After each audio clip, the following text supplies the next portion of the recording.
अस्सलाम वालेकुम। मैं एक आपके दिए हुए पैसों से एक बेवा ख़तून के लिए कुछ सामान परचेज़ करने जा रहा हूँ। तो ये मैं शॉप पे आया हूँ, यहाँ से कुछ सामान परचेज़ करके उस बेवा ख़तून तक पहुँचाऊँगा ताकि वो अपना बरसे रोज़गार बन सकें और अपने बच्चों का, यतीम बच्चों का पेट पालने में कोई उसे दुश्वारी का सामना ना हो। तो हमारा वीडियो बनाने का मकसद सिर्फ यही है कि आपके दिए हुए पैसे जो हैं वो सही और हकदार तक पहुंचा रहे हैं, उन्हें बरसे रोज़गार बना रहे हैं।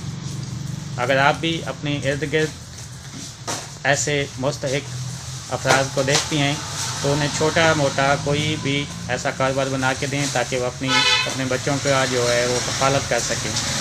अगर आप इस हमारे मिशन में हमारा साथ देना चाहते हैं तो ये स्क्रीन पे हमारा नंबर चल रहा है, आप हमसे व्हाट्सएप के ज़रिए रब्ता कर सकते हैं।